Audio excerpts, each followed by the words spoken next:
నమస్తే. Welcome to Vishwada astrology. ఈ వీడియోలో మనం మీ యొక్క కర్కాటక రాశి వారికి ఈ 2026 ఆగస్ట్ అనేది ఎలా ఉంటుందో క్లియర్‌గా డిస్కస్ చేసుకుందాం. వీడియో ఎక్కడ స్కిప్ చేయకుండా చూడండి. ముందుగా ఈ ప్లానెటరీ ట్రాన్సిట్స్ కావచ్చు, ఇలాంటివన్నీ గమనించుకుంటే ఆగస్ట్ 1న శుక్రుడు కన్యా రాశిలోకి ఎంటర్ అవుతున్నాడు. అది మీకు మూడో స్థానం అవుతుంది. అండ్ ఆగస్ట్ 2న కుజుడు మిథున రాశిలోకి ఎంటర్ అవుతున్నాడు. అది మీకు 12వ స్థానం అవుతుంది. అండ్ ఆగస్ట్ 5న కర్కాటక రాశిలో అంటే మీ యొక్క జన్మ రాశిలోకి బుధుడు ఎంటర్ అవుతున్నారనమాట. అది మీ ఫస్ట్ హౌస్ అవుతుందన్నమాట. అండ్ ఆగస్ట్ 12న మళ్ళీ మీ జన్మ రాశిలోనే ఆశ్లేష నక్షత్రంలో సూర్యగ్రహణం అనేది జరుగుతూ ఉంది. And August 17th and 22nd సూర్యుడు బుధుడు సింహరాశిలోకి ఎంటర్ అవుతూ ఉన్నారనమాట. ఇవి ట్రాన్సిట్స్. వీటిని బేస్ చేసుకొని సూర్యుడు, శుక్రుడు, కుజుడు, బుధుడు ఈ 4 గ్రహాలు ఎక్కువగా ట్రాన్సిట్స్ అనేది ఎఫెక్ట్ చూపిస్తున్నాయి ఈ ఆగస్ట్ మంత్లో. వీటిని బేస్ చేసుకుని ఇప్పుడు అన్నీ కూడా క్లియర్‌గా డిస్కస్ చేస్తాం. వీడియోకి లైక్ చేసి చూడడం స్టార్ట్ చేయండి. మీరు వీడియోకి లైక్ చేయడం ద్వారా ఇంకో 10 మందికి ఎక్కువ పుష్ చేస్తుంది. అది మన ఛానల్‌కి గానీ, నాకు కానీ అండ్ చూసే వ్యూవర్స్‌కి గానీ అందరికి కూడా హెల్ప్ అవుతుంది. వారికి ఉపయోగపడే పాయింట్ ఏదైనా మన వీడియోలో ఉంటే మీకు తెలియకుండానే వారికి హెల్ప్ చేసిన వారు అవుతారనమాట. అందువల్ల వీడియోకి లైక్ చేసి చూడడం స్టార్ట్ చేయండి. ముందుగా కోర్ ప్రెడిక్షన్స్‌లోకి గనుక వెళ్తే ఇక్కడ మీ యొక్క లాభస్థానాధిపతి అండ్ చతుర్థ స్థానాధిపతి అయిన ఈ యొక్క శుక్రుడు మూడో స్థానంలోకి రావడం వల్ల అది నీచ స్థానం అవుతుంది. శుక్రుడికి నీచ స్థానం అంటే డెబిలిటేషన్ ప్లేస్మెంట్ అనమాట. మీరు కొత్తగా స్టార్ట్ చేసే పనుల్లో కానీ, ప్రయాణాల్లో కానీ ఇలాంటి వాటిలో చాలా వరకు డిస్టర్బెన్సెస్ అనేది క్రియేట్ అవుతాయన్నమాట. ముఖ్యంగా కమ్యూనికేషన్‌కి సంబంధించిన విషయాల్లో కూడా మీ ఎక్స్‌ప్రెసివ్ వే ఆఫ్ స్పీకింగ్‌కి సంబంధించిన విషయాల్లో కూడా చాలా వరకు డిస్టర్బెన్సెస్ అనేది క్రియేట్ అవుతాయి. అవి క్రియేట్ అవ్వడం వల్ల మీకు కాస్త ఇబ్బందులనేది రావడం అండ్ బాగున్న వారి మధ్య మనస్పర్ధలు రావడం అండ్ కమ్యూనికేషన్ మిస్‌అండర్‌స్టాండింగ్స్, గ్యాప్స్ అనేది ఎక్కువ పెరిగిపోవడం ఇలాంటివన్నీ కూడా జరుగుతాయి. మీరు మాట్లాడే మాటల విషయంలో కానీ, మీరు డీల్ చేసే పీపుల్ విషయంలో కానీ చాలా జాగ్రత్తగా ఉండండి అండ్ చాలా కేర్‌ఫుల్‌గా చూసి మాట్లాడడం అండ్ ఇవన్నీ కూడా చేయడానికి ప్రయత్నించండి. అండ్ ఇంకోటేంటంటే ఇదే టైం పీరియడ్‌లో మీకు 2 బ్యూటిఫుల్ ట్రాన్సిట్స్ అయితే ఉన్నాయన్నమాట. ఈవెన్ దో శుక్రుడు నీచపడ్డ ఒక పాజిటివ్ థింగ్ ఏంటంటే శుక్రుడు నీచపడి ఆయన యొక్క సప్తమ దృష్టితో ఆల్రెడీ మీకు ఇక్కడ నవమ స్థానంలో ఉన్న శనీశ్వరుడు వక్రించున్నాడు యాక్చువల్లీ ఇప్పుడు. ఆ వక్రించిన శనీశ్వరుడిని యాస్పెక్ట్ చేస్తూ ఉంటాడు. ఇదేంటంటే ఒక అనుభవపూర్వకమైన జ్ఞానాన్ని ఇస్తుందన్నమాట. అది ఎక్కడ మీకు ఉపయోగపడుతుందని గనుక చూస్తే మళ్ళీ బుధుడు కర్కాటక రాశిలో ఆగస్ట్ 5న వస్తాడని చెప్పాను కదా! అక్కడ వచ్చినప్పుడు ఉచ్చ స్థానం పొందిన గురుడితో పాటు కలిసి ఉంటారనమాట. ఆల్మోస్ట్ ఈ యొక్క ఆగస్ట్ 17th వరకు 22nd వరకు కలిసి ఉంటారనమాట. ఇక్కడ ఉన్నప్పుడు ఏంటంటే ఈ అనుభవపూర్వకమైన జ్ఞానం అనేది శుక్ర శనుల కాంబినేషన్ ద్వారా అండ్ మళ్ళీ దాన్ని ఉపయోగపెట్టుకోవడం అనేది బుధ గురువుల కాంబినేషన్ ద్వారా యాక్టివేట్ అవ్వడం వల్ల మీరు వ్యాపారాల్లో కొంచెం ముందుకు రావడం కానీ అండ్ ఏదైనా ఇష్యూస్ ఏదైనా వ్యాపారాల్లో ఫేస్ చేస్తూ ఉంటే అవన్నీ క్లియర్ అవ్వడం కానీ అండ్ కొత్త ప్రోడక్ట్స్ లాంచ్ చేస్తూ ఉంటే బెస్ట్ స్ట్రాటజీస్‌తో మీరు మార్కెట్‌లోకి వెళ్ళడం కానీ అండ్ మంచి మంచి కొత్త బిజినెస్ ఐడియాస్ అండ్ కొత్త జాబ్ ఐడియాస్ కావచ్చు, సెల్ఫ్ ఎంప్లాయ్‌మెంట్ ఐడియాస్ కావచ్చు, ఇలాంటివన్నీ కూడా రావడం అండ్ సూపర్ క్రియేటివ్ థింకింగ్ అనేది రావడం అనేది జరుగుతుందనమాట. ఈ టైం పీరియడ్‌లో ఏంటంటే ఎక్కువగా మీరు పరిశీలించడానికి ప్రయత్నించండి. మాట్లాడడం కంటే కూడా పరిశీలించడానికి ప్రయత్నించండి. అది మీకు ఎక్స్‌పీరియన్స్‌ని పెంచుతుంది. ఆ ఎక్స్‌పీరియన్స్‌తో మీ ఫ్యూచర్‌లో మీరు మంచి ఎండీవర్స్‌ని చేయొచ్చనమాట, క్రాక్ చేయొచ్చనమాట. అండ్ ఈ టైం పీరియడ్‌లో కమ్యూనికేషన్ ప్రాబ్లమ్ ఉంది. అంటే కమ్యూనికేషన్ అంటే మీరు మాట్లాడే భౌతికమైన విషయాలు కావచ్చు, మీరు ఎక్స్‌టర్నల్ స్పీకింగ్ కావచ్చు, ఇవన్నీ కూడా. ఇంటర్నల్‌గా మానసికంగా చూసుకుంటే అది చాలా బాగుందనమాట. అక్కడ మీకు ఎన్‌లైట్‌మెంట్ ఉంది. అక్కడ మీకు చాలా గ్రోత్ ఉంది. సో, కాబట్టి ఆ యొక్క ఎక్స్‌పీరియన్స్‌ని, ఆ యొక్క జ్ఞానాన్ని పెంపొందించుకోవడానికి ఈ ట్రాన్సిట్‌ని ఉపయోగించుకోండి. అనవసరపు మాటలు అండ్ ఈ టెంపరరీ హ్యాపీనెస్‌నిచ్చే వర్డ్స్ మాట్లాడుకోవడాలు, ఫ్రెండ్స్‌తో తిరగడాలు ఇలాంటివన్నీ కూడా చేయకండి. ఈ టైంలో చేసే ప్రయాణాలు మోస్ట్‌లీ యూజ్‌లెస్ ప్రయాణాలుంటాయి. సో, ఓపెన్‌గా చెప్తున్నా. మోస్ట్‌లీ యూజ్‌లెస్ ప్రయాణాలే ఉంటాయన్నమాట ఈ టైం పీరియడ్‌లో. కాబట్టి ఆ ట్రావెల్స్ కూడా చిన్న చిన్న ట్రావెల్స్ కూడా అవాయిడ్ చేసి టెంపుల్ ట్రావెల్స్ తప్పిస్తే మిగతా ట్రావెల్స్ అన్నీ కూడా చాలా వరకు అంటే మీ జీవనోపాధికి సంబంధించి మీరు చేసుకుంటుంటే పర్లేదు కానీ ఏదో అలా తిరిగేసొద్దాం, ఇలా తిరిగేసొస్తాం ఇలాంటివన్నీ చేసేటప్పుడు చాలా ఇబ్బంది అనేది ఫేస్ చేస్తారు. కాస్త తృతీయ స్థానంలో శుక్రుడు ఉన్నప్పుడు కొంచెం ఇబ్బందులు ఎక్కువొస్తాయన్నమాట. నీచపడి ఉన్నప్పుడు. కాబట్టి ఈ టైం పీరియడ్‌లో ఇంటర్నల్‌గా మీ యొక్క జ్ఞానాన్ని పెంపొందించుకోవడానికి ప్రయత్నించండి. అది మీకు వ్యాపారాల్లో గానీ, కెరియర్‌లో కానీ, వెల్త్‌లో కానీ ఇలాంటి వాటిల్లో చాలా హెల్ప్ అవుతుంది. అది ఒక మహాలక్ష్మి యోగం కిందకి టర్న్ అవుట్ అవుతుందన్నమాట. ఇది నా సజెషన్. అతి ముఖ్యంగా శుక్రుడు ఫెమినైన్ ప్లానెట్. లేడీస్‌ని రిప్రజెంట్ చేసే ప్లానెట్. ఈ third house of younger siblings హౌస్‌లోకి వెళ్తున్నాడు కాబట్టి, మీ చెల్లెళ్ళు ఇలాంటి వారితో మనస్పర్ధలు ఎక్కువొస్తాయి అండ్ వారితో రిలేషన్‌షిప్స్ అనేది దెబ్బతింటాయన్నమాట. ఈ టైం పీరియడ్‌లో ఎలాంటి కైండ్ ఆఫ్ ఇబ్బందులు రానివ్వకుండా చూసుకోండి వీలైనంత వరకు. అండ్ వారితో మాట్లాడే మాటల్లో కూడా కొంచెం జాగ్రత్తగా మాట్లాడండి అన్నీ కూడా. సో లేదంటే కాస్త మీ తోబుట్టువులతో ఇష్యూస్ అనేది మనస్పర్ధలు అనేది ఎక్కువ అవుతాయన్నమాట.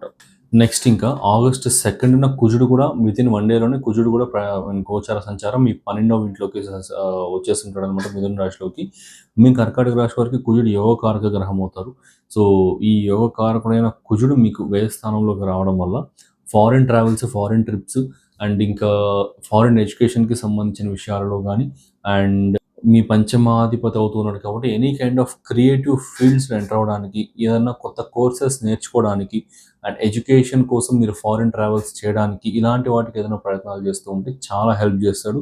అండ్ చాలా ఐ మీన్ పాజిటివిటీని తీసుకొని వస్తాడనమాట. షార్ట్ డిస్టెన్స్ ట్రావెల్స్ ఉపయోగం లేదన్నానే కానీ, long distance travels, foreign travels ఇలాంటివి అన్నీ కూడా చాలా వరకు బెటర్‌గా ఉంటాయి. అండ్ మీకు చాలా వరకు ఐ మీన్ అప్రూవల్స్ గానీ అండ్ బెటర్‌మెంట్ అవ్వడం కానీ ఇలాంటివన్నీ కూడా జరుగుతాయనమాట. ఇంకా పదాల నుంచి నాకు వేరేవి ఏం చెప్పాలో అర్థం కాలేదు. సో, అందుకే బెటర్‌మెంట్, అప్రూవల్స్ ఇలాంటివి యూజ్ చేస్తూ ఉంటా ఎక్కువగా.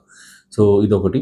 అండ్ ఇలాంటి ప్రయత్నాలు చేస్తున్నా అన్నీ కూడా సక్సెస్ ఉంది. సో, ఈ టైం పీరియడ్‌లో. అండ్ మీరు ఫారిన్ ల్యాండ్స్‌లో ఆల్రెడీ ఉంటే గనక, మీరు పుట్టిన పెరిగిన ప్రదేశాల నుంచి దూర ప్రాంతాల్లో ఆల్రెడీ ఉంటే గనక, మీరు అక్కడ ఏదైనా ఫారిన్ ల్యాండ్‌లో ఇన్వెస్ట్‌మెంట్స్ పెట్టుకోవడానికి కూడా చాలా ఫేవరబుల్‌గా ఉంది ఈ టైం పీరియడ్ అయితే.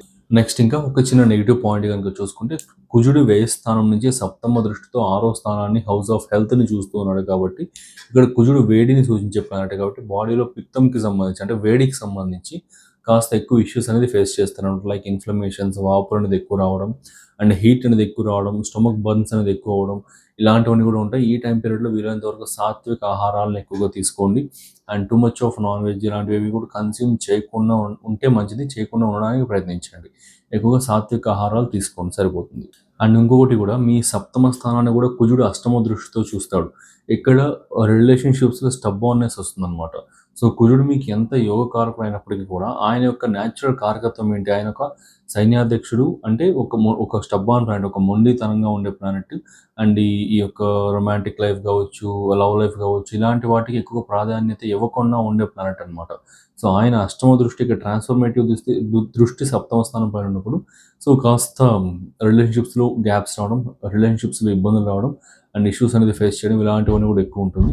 సో, ఇదొకటి ఈ 2 నెగెటివ్ పాయింట్స్. ఈ హెల్త్‌కి సంబంధించి బాడీలో హీట్ జనరేషన్‌కి సంబంధించి అండ్ అలానే రిలేషన్‌షిప్స్‌లో కాస్త మొండితనము, కాస్త రెస్ట్రిక్షన్స్ ఇలాంటివి ఎక్కువ రావడానికి సంబంధించి. బ్యాలెన్స్ చేసుకుంటే సరిపోతుంది. ఎలా అయితే ఫుడ్‌లో సాత్విక ఆహారాన్ని తీసుకుంటూ బ్యాలెన్స్ చేసుకుంటారో, అలాగే రిలేషన్‌షిప్స్‌లో కూడా కమ్యూనికేషన్‌ని బ్యాలెన్స్ చేసుకుంటూ కాస్త గిఫ్ట్స్ కావచ్చు ఇలాంటివి ఏమైనా ఇచ్చిపుచ్చుకుంటూ ఉంటే సరిపోతుంది. చాలా వరకు రిలేషన్‌షిప్స్ అనేది స్ట్రాంగ్‌గా ఉంటాయన్నమాట. ఎక్కడ ఇబ్బంది పెట్టకుండా.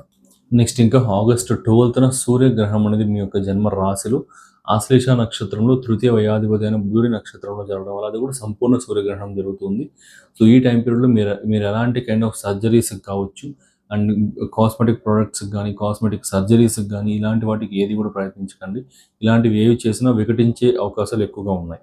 అండ్ నిర్ణయాలు తీసుకోవడంలో కూడా చాలా జాగ్రత్తగా తీసుకోండి. అండ్ అతి ముఖ్యంగా ఆల్మోస్ట్ వీలైతే ఆగస్ట్ 12 నుంచి ఆగస్ట్ 22 వరకు కూడా మేజర్ డెసిషన్స్ ఏది తీసుకోకుండా ఉండడానికి ప్రయత్నించండి. అండ్ ఈ టైం పీరియడ్‌లో అంత మంచి ఎఫెక్ట్ అయితే ఉండదనమాట. సో, దాంట్లో లోటుపాట్లు, ఎగ్జిట్ డోర్స్, ప్రాబ్లమ్స్ అనేది గుర్తించలేకుండా పోయి తీరా తీసుకున్న నిర్ణయంలో మీరు ఫెయిల్ అయ్యే అవకాశాలే ఉన్నాయి ఈ టైం పీరియడ్‌లో తీసుకున్న నిర్ణయాల వల్ల. సో, కాబట్టి ఆ టైం పీరియడ్‌లో నిర్ణయాలని అవాయిడ్ చేస్తే మంచిది. నెక్స్ట్ ఇంకా ఆగస్ట్ 17 అండ్ 22 వెంటనే సూర్యుడు, బుధుడు సింహరాశిలోకి గోచార సంచారం చేస్తూ ఉన్నారు. అది కాస్త చెప్పాలంటే లిటిల్ బిట్ బెటర్‌మెంట్ దీన్ని తీసుకొచ్చే పాయింట్ మీ ఇన్వెస్ట్‌మెంట్స్ నుంచి గెయిన్స్‌ని తీసుకురావడం కానీ, మీ ఐ మీన్ సిబ్లింగ్స్ ఇలాంటి వాటితో మంచి కమ్యూనికేషన్స్ ఏర్పడడం కానీ, అండ్ వారిని కలవడం కానీ, ఫ్యామిలీ రీయూనియన్స్ జరగడం అండ్ ఇలాంటివన్నీ కూడా జరుగుతుంది. సో, అదొకటి కాస్త బెటర్‌మెంట్ పాయింట్. ఆ తర్వాత సో, ఆల్మోస్ట్ ఆగస్ట్ 22 వరకు కూడా మేజర్ నిర్ణయాలు ఏది కూడా తీసుకోకుండా ఉండడానికి ప్రయత్నించండి ఆగస్ట్ 12 నుంచి. సో, ఇదన్నమాట కంప్లీట్‌గా ఈ యొక్క ప్లానెటరీ ట్రాన్సిట్స్, గోచారాలకు సంబంధించి అన్నీ కూడా ఎక్స్‌ప్లెయిన్ చేశాను. సో, మీకు నచ్చిందని అనుకుంటున్నా. ఇలాంటి మీ లైఫ్‌కి ఉపయోగపడే ఇలాంటి మంచి అస్ట్రాలజికల్ వీడియోస్ అండ్ విలువైన వీడియోస్‌ని ఇంకా చాలా తీసుకొస్తూనే ఉంటాను. సో, అవేవి కూడా మిస్ అవ్వకుండా ఉండాలి అంటే మన ఛానెల్ సబ్స్క్రైబ్ చేసుకొని బెల్ ఐకాన్ ఆన్ చేసుకోండి. చాలా వరకు మీకు హెల్ప్ అవుతుంది. అండ్ దీంతో పాటుగా మీరు గనక ఈ మిగిలున్న మంత్స్ ఏదైతే ఉన్నాయో ఆగస్ట్ నుంచి 2026 డిసెంబర్, మళ్ళీ 2027 జనవరి నుంచి ఏప్రిల్ వరకు ఉన్న time period 9 months time period ఏదైతే ఉందో, దీన్ని కాస్త సక్సెస్ చేసుకోవాలనుకున్నా లైక్ ఎవ్రీ ఆస్పెక్ట్ ఆఫ్ లైఫ్‌లో లైఫ్ గ్రోత్, హెల్త్, కెరియర్, రిలేషన్‌షిప్స్, wealth and properties okay. Government job యాస్పిరెంట్స్‌కి గావచ్చు, రెమెడీస్ గానీ, జరగబోయే రాహుకేతువుల నెగెటివ్ గోచరాల వల్ల రెమెడీస్ గానీ, ఇలాంటివన్నీ గూడా మీరు కనుక చేసుకోవాలి, తెలుసుకోవాలి ఎలా ఉంటుందో, టైమ్ లైన్స్‌తో ప్రకారం గూడా తెలుసుకోవాలనుకుంటే గనక, మీరు ఖచ్చితంగా నేను ప్రిపేర్ చేసిన కర్కాటక రాశి వారికి స్పెసిఫిక్‌గా ప్రిపేర్ చేసిన డిజిటల్ పీడీఎఫ్ గైడ్‌ని ఒకసారి చెక్‌ఔట్ చేయాల్సి ఉంటుంది. పిన్‌డ్ కామెంట్ సెక్షన్‌లో ఉంటుంది. కామెంట్ సెక్షన్‌లో పిన్‌డ్ కామెంట్‌లో ఉంటుంది లింక్ అనేది. సో, దాన్ని ఓపెన్ చేశారంటే మీకు కనిపిస్తుంది. మీ కర్కాటక రాశిని సెలెక్ట్ చేసుకొని మీరు ఆ స్మాల్ పేమెంట్ పేజ్ అపియర్ అవుతుంది. దాన్ని కంప్లీట్ చేసిన వెంటనే డౌన్‌లోడ్ ఆప్షన్ వచ్చేస్తుంది. సో, దాన్ని ఒకసారి చెక్‌ఔట్ చేయొచ్చు. సో, దీంట్లో ఏంటంటే మొత్తం ఇంతకుముందు చెప్పిన యాస్పెక్ట్స్ అన్నిట్లో కూడా చాలా క్లారిటీగా, క్లియర్‌గా ప్రెడిక్షన్స్ రాసి రెమెడీస్‌తో పాటు, టైమ్ లైన్స్‌తో పాటు ఇచ్చాననమాట. So, with neat diagrams, animations, flow charts అన్నీ ఇచ్చాను. సో, కాబట్టి మీరు ఆస్ట్రాలజీలో ఏమి రాని వారికి కూడా ఒక స్టోరీ చదివినట్లుగా మీకు అర్థమైపోతుంది అది. అదొకసారి చెక్‌ఔట్ చేయండి. సో, మీకు చాలా హెల్ప్ అవుతుంది. అండ్ సో, ఇదనమాట. అండ్ మన ఛానల్‌కి లైక్ చేసి వీడియోకి లైక్ చేసి ఛానల్ సబ్స్క్రైబ్ చేసుకోవడం మర్చిపోకండి. So, thanks for watching. Have a nice day.